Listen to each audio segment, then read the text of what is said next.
I'm going to walk you through how to rebuild one of these and potentially turn it into a business. Today's focus is rebuilding this Kayo-K2 230cc. There's been a lot of people reaching out to me on how to rebuild this engine and some of the issues, and there's not a lot of information out there. Quick and easy run on how to rebuild the top end, check the timing, put in a new aftermarket cam, and some of the issues that I had with the cam, and a pretty easy way to make $500, maybe even $1,000 on Facebook Marketplace in a weekend. Let's get to it. Let's tear this down, rebuild it, and make it better than it is now. This is pretty easy to rebuild. The parts are cheap and work really well. It's the same part that you would get if you bought it brand new. And this engine in particular, brand new, is $700-800. Today, I'm going to walk you through how to get into dirt bikes really cheap and potentially turn it into a business. I'm going to drop some instruction manuals, wiring diagrams, and things like that. Go ahead and click the links down there. It'll give you all the information on how to rebuild these things, what the torque specs are. It'll give you a walkthrough on how to make this easy mode. If you find a dirt bike on Facebook Marketplace that doesn't have an engine in it, so happens to be a Honda with 2 rear mounts and 1 front mount, you can put this engine in it and get on the trails. Very easy, very cheap. This engine can get you a frame and turn it into a dirt bike. The thing you want to pay attention to, the engine build code, the 166FMM.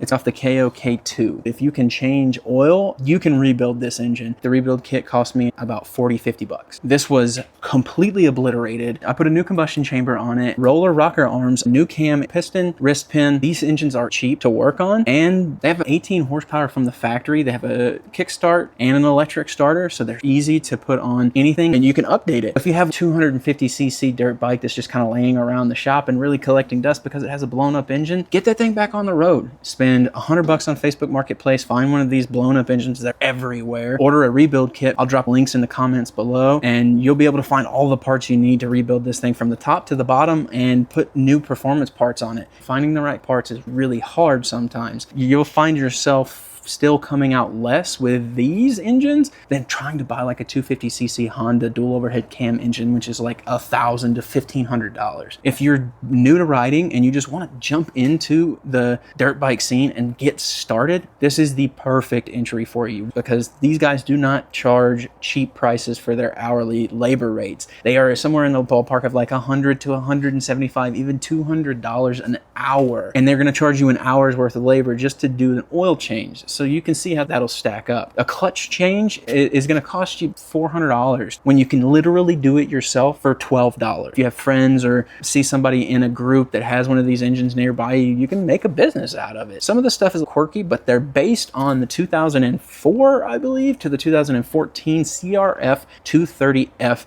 engines. Very similar. Some of the torque specs and things are a little bit different because these are more rudimentary. Otherwise, pretty close. The part that's really tough is there's no information out there. We're looking at about 20 horsepower total, which isn't bad. It does like 65. If you have something like a Grom or an SSR 125, you can throw this thing in there. You can start doing highway speeds, which is huge, because if you have something that you want to take on the highway but it just doesn't have enough speed, you can take this and it'll get about 65 miles an hour. Depending on the gearing that you've got, about 70 miles an hour. Let's go ahead and hop right into it. The 2 timing covers. We have one here to access the drive, and then we have one here to look at our timing marks. And then we have our cam timing cover here.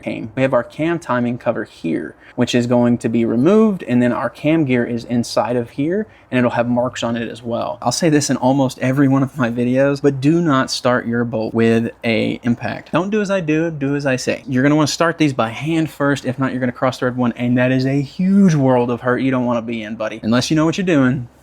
If you have cross-threaded a bolt in one of the engines, how did you fix that? Drop it in the comments. I want to hear those stories. These exterior bolts, they're almost all 8mm. Come to find out that this engine, you can take it apart with an 8, a 12, a 13, and a 14 for the most part. Do yourself a favor and keep track of these. Get yourself a little bolt bin. These have little copper washers. Keep those. This rebuild kit comes with a head gasket, so it's one less thing you have to put in your cart. Some more 8mm. I am teaching you a quick and easy, brunt way to rebuild this engine. Is this going to be perfect? No. Are there places you can improve? Yes. But I'm teaching you the fast, easy way to get this engine running. I'm not a master mechanic, I'm just good with my hands and good with tools. So if you came here for something that's gonna make this engine 110 times better, you're on the wrong channel, buddy. Well, Bob Saget, you'll need a wrench for this. A 10 millimetry.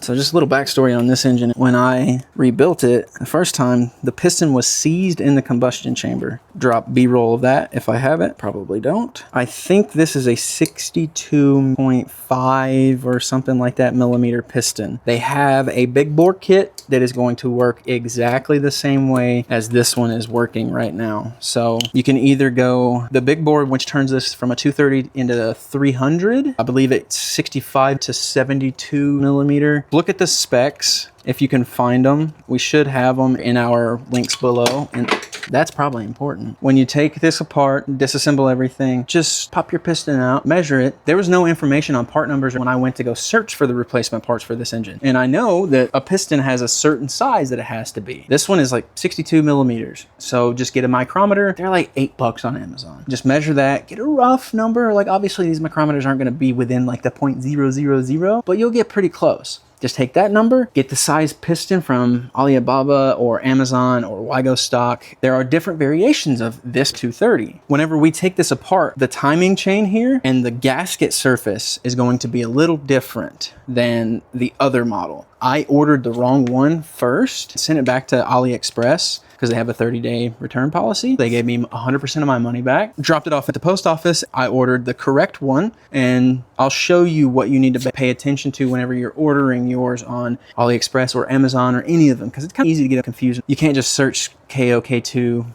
230 and it pop up a rebuild kit. I tried recently and it doesn't really work well. Yeah, so I upgraded these rollers as well. So before they just had like flat, just literally just a piece of steel. I hated it. I hated it so bad because it didn't make sense to me. This is supposed to be a decompression mechanism right here. There you go. And I broke mine. It does not work anymore, guaranteed. I mean, what is it touching there? And my new cam didn't come with the actuation bit. The original cam had a notch in the rotational piece right behind this gear and bearing. This new cam doesn't have that. Guess we don't need it. It ran perfectly fine. For our wiring, green to green, blue to blue, orange to white, orange to yellow, black and orange to orange. You can find these wiring kits pretty cheap on Amazon. I think like 20 bucks. Something like that. Take our starter off. There's going to be 2 spacers underneath the starter.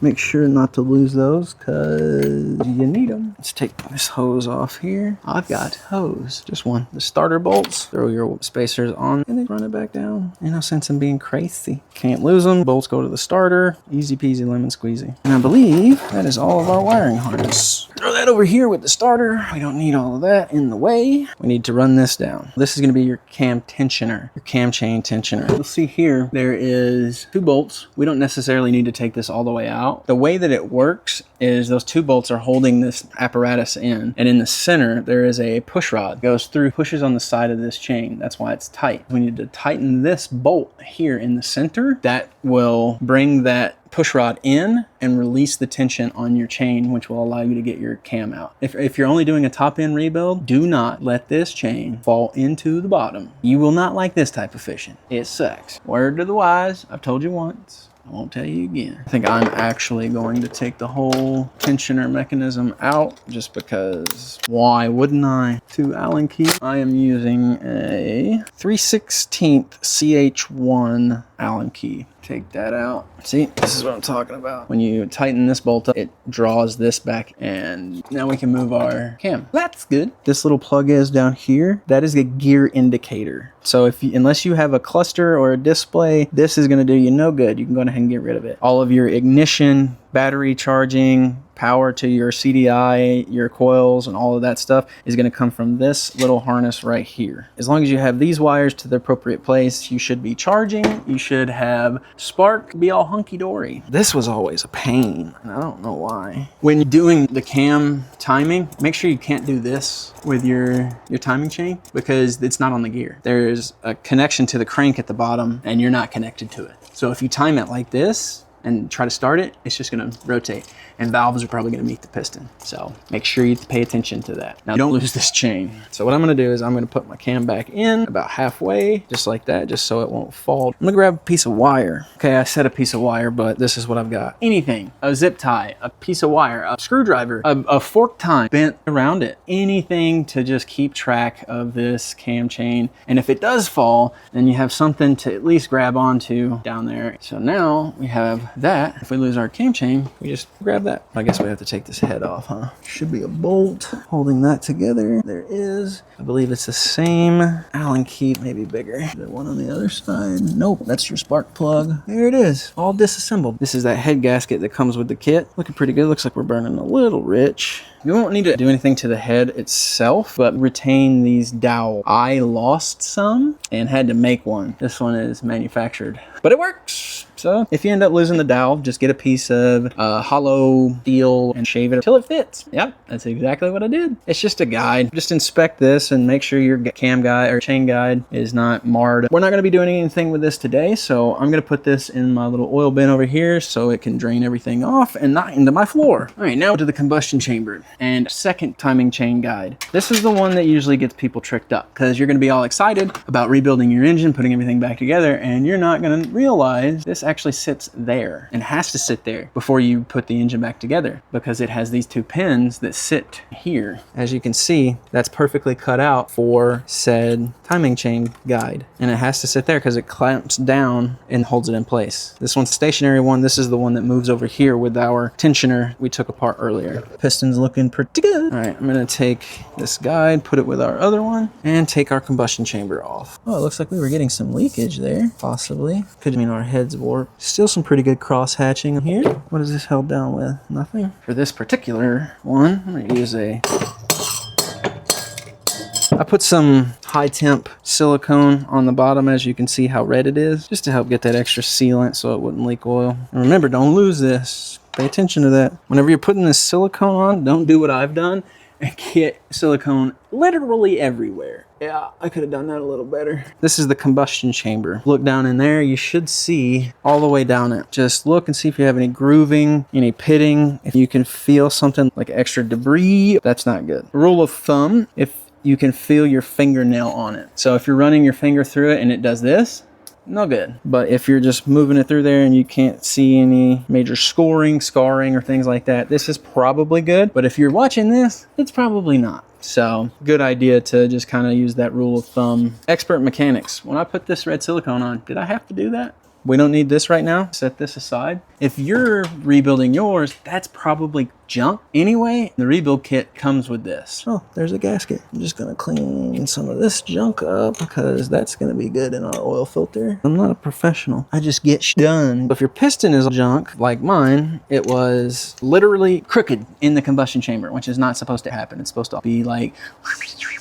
straight up and down. And it makes that exact noise. That's what this engine sounds like, properly tuned. If yours doesn't go, you don't have it tuned, watch my other videos to figure out how to do that. Get your pair of needle nose. So what we're about to do, you can put your eye out and you're most likely gonna lose one of these things. There are little retention springs in here. There is that little thing in the middle that you see right there. You're gonna take that and pull it inward and pull it up over the lip and down and out. That should give you your clip. Grab it, push it inward, pull up, and it should rotate out. And then we're gonna do that for the other side as well. Super easy. Put that in your little parts bin. And if you want to be a little bit more organized than I am, which highly suggest you do that, you just get you a piece of cardboard and just start poking holes. You can write on there where everything came from, push in, pull out, and there's your clip. Now, chances are you're going to send one of those across the room. Your new kit should come with a set, and this wrist pin should slide right out. Now, we've got some grooving on here. Nothing too bad. I can't feel it with my finger, so we should be good. There's your piston. When you're putting your rings on, they have an up and a down. Your piston will be marked either intake or exhaust. Intake is towards the starter, exhaust towards the front where the single bolt hole is. While you're in here, check your left to right play. You don't have a whole lot. This piston got really hot in there. You see how it's discolored from the connecting rod down? until it starts bluing. That's not good. Not good. This big wavy ring, that's your oil ring. What it does is it keeps the oil below the top of the piston, keeping it contained to the bottom. And you have two more rings. Don't ask me what they do. I put these on by hand. Typically they will have a bevel. One of them has a bevel. Yeah, even this one does. So you want the bevel to go down. So it'll be tapered kind of like this. You want this fatter part, so it's on the bottom. If it tapers up like this, that's wrong. You want the tapered part, the fat part, to be on the bottom. And I think the tapered one goes on the top. You can check ring gap, and how you do that is you get feeler gauge, and then you'll put this in your combustion chamber, and you'll just measure the gap between that. This is a $800 engine. I didn't do that, and it ran fine. Do with that information what you please. We'll set this where it's not gonna get harmed, because we need this and this. You smoking a cigarette? Smoking a pancake? So while you're in here, check for anything marred in there. This was bad. The wrist pin on this engine actually seized up, and I had to punch it out, and I really didn't want to rebuild the bottom end. The top end is way easier to rebuild than the bottom end. So what I did, don't judge me, was I, with a piece of sandpaper. I know I'm probably gonna have problems with this, and I don't suggest to do it, but it's running, isn't it? I could ride dirt bikes with this engine as soon as I get it put back together, because I'm showing y'all, so whatever. Kind of just ran some sandpaper in there until it was nice and smooth and pretty, and then called it a day.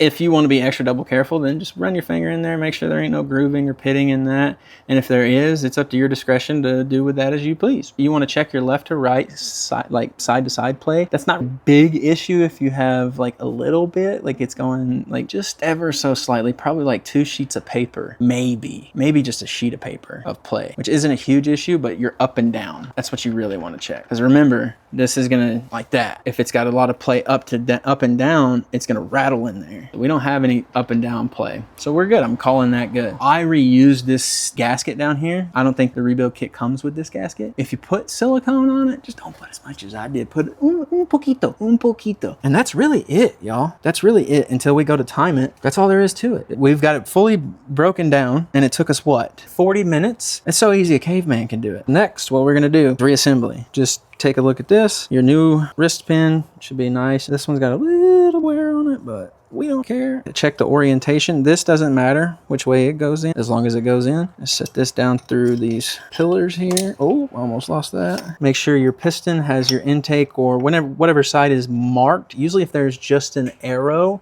it means point that towards the front of the vehicle. Don't drop that into the bottom. Push your wrist pin through, line it up through your connecting rod, just like so, and boom, back together. Take your little clamps that we took out, those little things that you probably launched across the house by now. Take your pliers and do the exact same thing in reverse. So what you're gonna do is you're gonna put this just like that. You're gonna run the top up into the groove. Push up, rotate in, and let it loose. Find the groove on the interior and grab it right where it meets at the top, where it starts to curve. Push in, get the top in, push in, down and forward towards the wrist pin. So I'm gonna hold it at a little bit of an angle here. There we go. Hold your finger over it, make sure it doesn't go anywhere. And then just make sure you have the top and the bottom all sealed and connected, and it's in its place. There you go. Your wrist pin clip is in. Do the same to the other side. Remember, when it's up on that, thank you GoPro. It's up on that clip. Once it's on that retention ring, push on it and rotate it. Make sure it's in that groove 100%, because if not, you're gonna have a bad time. And then you should be able to rotate that nice and smooth, like the smoothest. Once you've got that, now we're ready to put the combustion chamber back on. When ordering your rebuild kit, this is what you need to pay attention to. There are a lot of combustion chambers out there like this, but this one is mine. What your main priority is, get one that's not damaged, first of all. Mine came like that. Look at this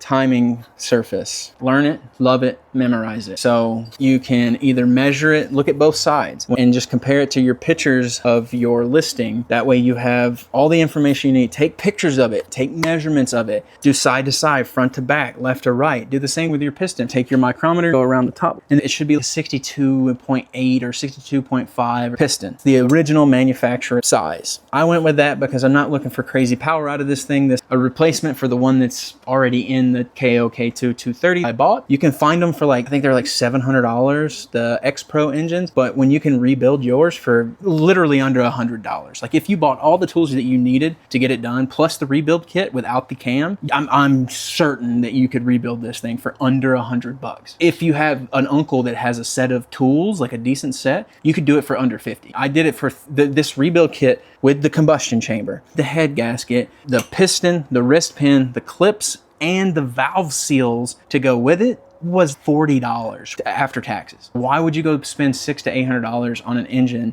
when you can just put this in it? I did it because I was trying to hit a deadline so I could give it to my girlfriend's dad for Christmas. When you order your rebuild kit, if it doesn't look like this, it's not gonna fit. You need to pay attention to that because the timing is still gonna remain the same unless the big bore kit comes with the combustion chamber and the head. If it comes with the combustion chamber and the head, that's a different story. Now we have a completely different timing surface, different guides most likely. You need to know what this looks like because this is gonna be what fits your head. So your valves, rollers, rockers, springs, all based off of this. So just make sure you pay attention. Now let's get into seating the piston. We're going to take this handy dandy little thing, run it through our guide hole, and then grab it from the top, flip it, fold it, grab it, flip it, grab it. Remember that when that song went like huge? Flip it, fold it, grab it, flip it. Take that and run these dang pockets, man. Run it down like that. Grab your chain, push it up off to the side. Now we're gonna seat our piston and push this like this because you're gonna want to have that through there. It makes your life a little bit easier where it won't fall. Now you can get those fancy handy dandy little tools that does all of this for you, but I'm too cheap. So I compress the piston rings myself and push this down. You know what I'm saying? Just find out where it's not pressed and use your thumbnail or a piece of plastic. Don't use metal because you'll mar it up. And that ain't no good. And then once you get that dang old thing through there and push it down, pop right on down. Okay, so push one side to the front and then push your ring in one side at a time.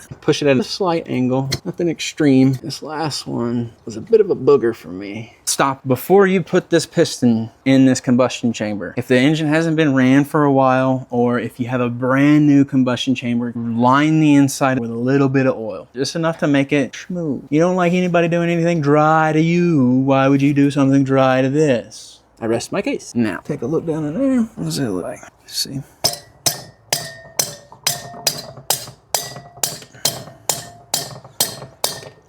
I'm impatient. I don't recommend to do what I just did, but it works, as you can see. Ta-da! Okay, that's done. Get you a rag, wherever that thing went. Just wipe everything down. Get everything nice and pretty. You're not gonna be able to touch this forever, hopefully. So make sure it's clean. Make sure your workstation is clean. Mine is not. My dad always said you can judge a mechanic by his toolbox or his work environment. So if the environment is dirty, don't let that man work on your transmission. It's easy to get it clogged and cause issues. Then, whenever you look at the man's toolbox, if he has every tool that you can think of, either A, he's very rich, or B, he knows what the he's doing, or both. Usually it's one or the other, but a good mechanic's paid well. Our guide, remember? I remember.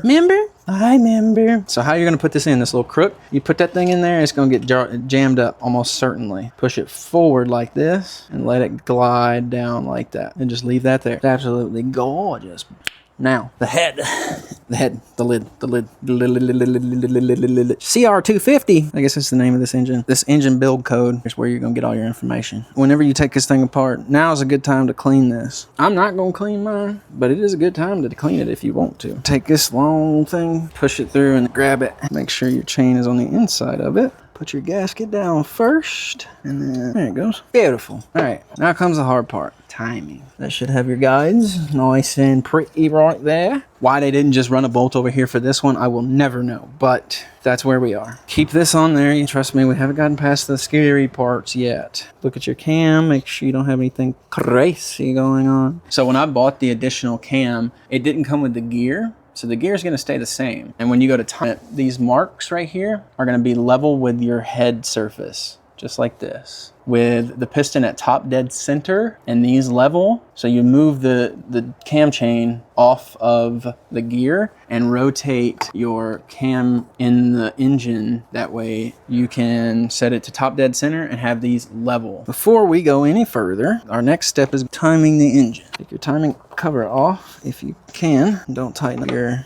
cam tensioner yet. Now, I'm gonna rotate this to the left and just rotate it all the way around. If you hear anything weird. Okay, that was the exhaust stroke. It's a little hard to see in there, so use a flashlight if you need. All mine are literally under you right now. Now that I can see something, oh no way, this is gonna be a trick. Isn't that cool? I'm sorry, it's the little things for me. All right, that's timing mark 1. There's gonna be two timing marks. Put it on the second one. You're gonna feel it push, and it's gonna be the one after that. 2 little lines in there. You want the piston at top dead center. And how you do that? What the hell? Have y'all seen anything like that? Why is that a thing? Pause. What is this? I don't know what that would be used for, but it's cool. Isn't that sweet? Sick. No way. Listen, we need to talk. You've been hiding things from me? This is worse than cheating. That is just, and it's magnetic. None of this is steel. I love this light. That is cool. Huh? It's magnetic. Not the strongest magnet. That is neat. Ladies, if you're looking for a stocking stuffer, that'll do it. What was I doing? Oh yeah. There's a right way and a wrong way. You could take a zip tie or something, not a Phillips head screwdriver. You don't want to use one of them. Stick it down in the combustion chamber and you should feel your piston right at the top. That's top dead center. And there's gonna be 2 little lines in there. Let me see if I can illuminate this. You see that line right there? Hold the light still, Billy. You see that line right there? There's gonna be 2 of them. You're gonna see one pass. And if you have a spark plug in there, you'll feel it. It's right after the compression stroke. That's top dead center. Right after the combustion. So it's gonna come all the way up to the top in that second line. And then you have 2 options. Now that we're at top dead center, you can either run your cam timing like this or the other way, 180 degrees out. I did mine with the cam lobes at the top, with the cam lobes up. That's how I did mine. So with it on top dead center, make sure these 2 lines in the front are flush. Once you get your chain on with your cam lobes up, you should be timed perfectly. If you have a problem, put your cam tensioner back in, rotate the engine with the head assembly on. I don't care if you've done this 1,000 times. When you put an engine back together, you rotate it by hand. If something happens and the engine's not happy, you can figure it out before pistons meet valves. This will protect you from that. We can take our safety ring off. This is always such a pain in the ass. You'd figure it'd get easier after doing it a few times. But no, that's probably the 10th time I've done this. It ain't gotten easier by now. I don't think it ever will. There we go. Now we're locked in. Maybe that'll give us... If you want to throw things. Oh no, it dented my head. Just look at your timing. Get them lines as close as possible to flush with your head. Check if everything is flush. And your timing, double check. There's a notch right here. See that notch? That's where your timing line lines up. Double check that your head is flush right here and that timing mark is flush. So we might be good. Rotate it by hand. It rotates counterclockwise. Then you put your rocker assembly on. And if you take these out, if you end up taking this apart, which I did, these were all seized up for me. What you're gonna do is you're gonna take this screw out, then you're gonna run a bolt down in here, and you're gonna need a slide hammer. Pull those out. You get new ones of these little rocker ride things. And then these are like, I think these were like 10 bucks. You'll get much more longevity. It rolls easier, faster, puts less friction, wear, all that stuff on your engine. On the engine. Kabam! Look familiar? And then you take a little dialing right here, match your lines up, put that on before you tighten the head down. Make sure there's a little seal inside of this. Just make sure it's not sticking out. Well, I guess one good step would be to put that bolt back in. Kind of holds the head down. No head. Start it by finger. Oof, dummy. Help me understand. Wait a minute. Oh, there we go. See how I started that by hand? See that? Important. And I hear you screaming, big dog. What's the torque specs on this? We'll have torque specs down in the pinned comment. Watch out below. And you put that little back in. What was that? I still don't know where this bolt came. Take this flat head. This is the tensioner. When you tighten it, it runs it down. You loosen it, it runs it back out. When you tighten it all the way, it holds it. Make sure there's a gasket on it. Run it back in. And before you do anything else, tighten this down and rotate your engine. Release your cam chain tensioner. Easy to forget. Let's talk timing. When we set our timing on our cam, I rotated it until we saw the T mark. Put everything together, bolt your head down, rotate your engine, line up your timing marks, check your valves. You'll have 2 of these little things right here. Take those off. When you go to put them back on, don't tighten them down super tight. Tighten them down, get them snug. These are aluminum, so if you get them too tight, they'll start to bevel up and you'll have oil seeping out past these gaskets. So just be wary of that. Line up your timing marks. There will be 2 times that your timing marks line up. Because remember, it's a 4-stroke engine. It's gonna come up to top dead center, but it's gonna be on the off stroke. You need it on the compression stroke. Rotate it, check your timing mark. Your timing mark is lined up, and then you'll take your valve, hear that little tap? Like a fingernail's worth of play, you're on the right stroke. If there's no play at all and they're tight, you're on the off stroke. Rotate it one more time, line up your timing mark, check it. If these are loose, you're in the right spot. 10 millimeter and a feeler gauge. On these engines, they give you a range, like 4 thousandths, 3 thousandths, whatever the case may be. Front and back, your exhaust and your intake valves are going to both be between 4 and 6. So 4 is good, 6 is good. I suggest 5 thousandths is what you're gonna be shooting for. You can get these, I'll have it linked down below along with everything else that I've used in here. If there's a tool that you don't have and you can't find, just drop a comment. Check out our spa toolbox for more tools that I swear by, and they don't break the bank. You get your feeler gauge. The exhaust one is harder than the intake. Get it on your top dead center, and then you will loosen this nut up at the top. Boom. You'll take your feeler gauge and slide it. It shouldn't be an easy fit. It should be kind of tough to get your feeler gauge in there. I like to set the feeler gauge in there, and then use the 10 millimeter, run the valve down, or the rocker arm, and tighten it. You see how it's rubbing wear marks when I'm sliding it in and out? Giggity. Now we should be able to barely slide our feeler gauge in. If it's too tight, valves actually tighten up on these engines. They don't get loose, they tighten up. As long as you can fit that 5 thousandths in there, you should be good. I like the right in the middle because it's gonna give you the most power. You just do that for the front and the back. Let me check mine really quickly. Yep, it's in. It's a little loose. That should be it. We're fully rebuilt. Flathead go. Scalpel, rotate your engine just to make sure that nothing's binding. You'll feel slight resistance if you have a spark plug in. Rotate it a few times. Make sure you don't hear anything going clack, clack. Sounds good to me. Put your inspection plugs back in. Seal up your inspection ports. Now let's hear this thing fire. Why don't we? And a good way to test and see if this thing actually works without going through all the trouble of getting your carburetor on there. A little bang bang pop juice, baby. Remember, I'm not an engine master. When I was timing this, I thought there was an orientation of the cam when we were assembling the engine that mattered. It doesn't. What matters is lining up those lines with the head surface and your timing mark. Line the lines up when you're assembling the engine to make sure that the crank and the cam are in time with each other. Double check your timing after assembly when you start doing the valve lash, and make sure that you're on the compression stroke and top dead center. If you have lash on your valve, that's when you know you're on top dead center. Time the engine, firing, and the crankshaft all together. If it doesn't start with the bing bang pop juice, then throw the carburetor on. You should be able to fire it up after that. Look at us learning stuff together. Enjoy.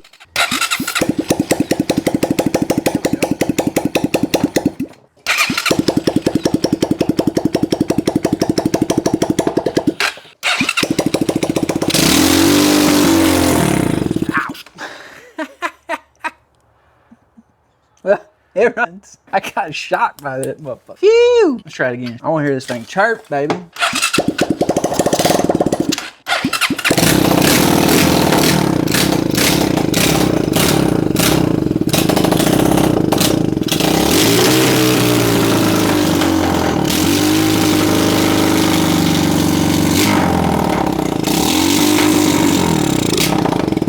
Yeah, she runs.